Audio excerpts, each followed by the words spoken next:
This video describes the application of the Sandag Mobility Management Toolbox at the community or city level scale. Users should first watch the Introduction to the Mobility Management Toolbox video before viewing this video. As you can see, we've already entered on the main page the required user inputs for the sample analysis. Let's say our sample analysis is a climate action plan for Imperial Beach. We've selected community/city as the scale of analysis, because the strategies we want to pursue will reduce VMT at the scale of a neighborhood, corridor, or an entire municipality.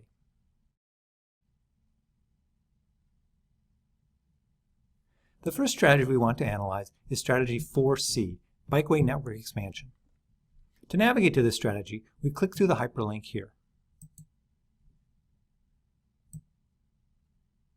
All the strategy pages are laid out in a similar way. At the top is the strategy-specific level of application, the type of VMT affected, and the maximum VMT reduction possible from the strategy.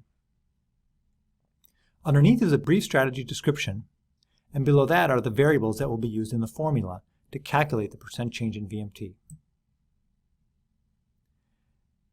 At the bottom of the page is the formula for VMT reduction and citations for any coefficients, constants, or caps that are used in the formula.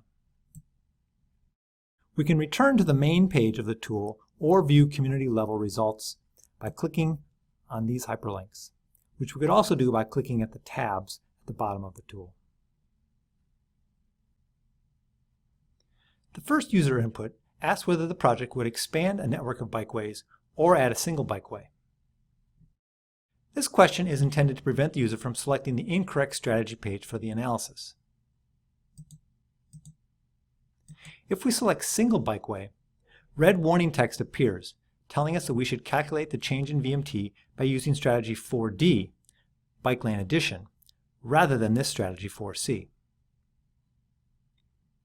The change in VMT from strategy 4C will not provide any output unless we change this input value. Because our analysis is considering plans for increased bikeways across the city, we will select network of bikeways for this input.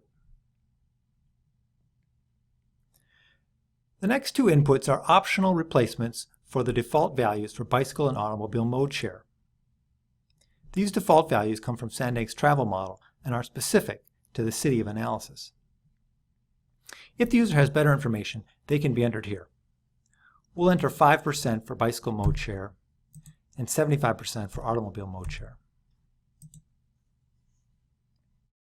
The fourth user input asks, are there any current or proposed Class 3 bikeways in the city?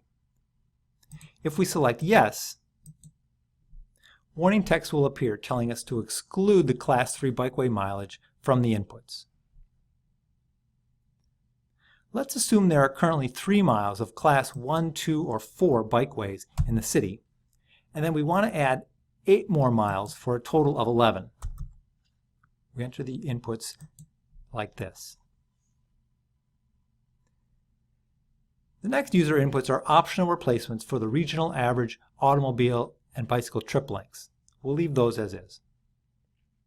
Now that we've entered all the required user inputs, we can see that the tool estimates a 2% reduction in citywide VMT if the city were to build 8 more miles of bikeways.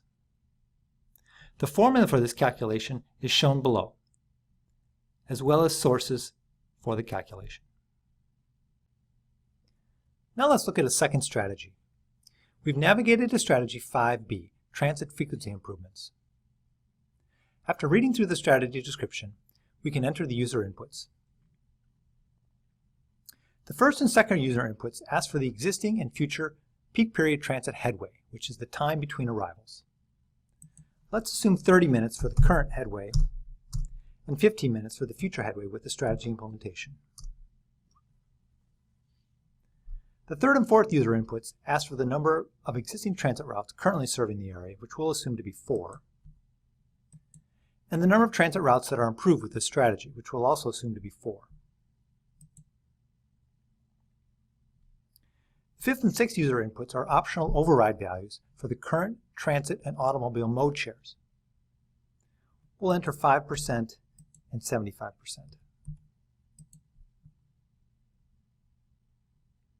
As you can see, the tool calculates a 0.8% reduction in VMT from all city trips that would occur if this strategy were implemented. After we've calculated the change in VMT from all community-level strategies of interest, we can see the total change in VMT by going to the Results Summary tab.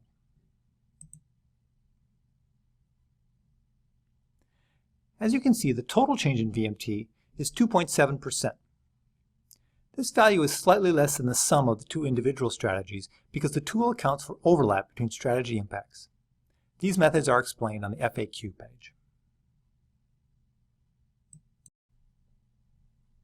Now let's print the community-level results. We click on Print Results, and we land on this print page. This page summarizes the analysis information, shows the community-level results, and lists citations that support the calculations for all community-level strategies. To print this worksheet, be sure that landscape orientation is set on the Excel print menu.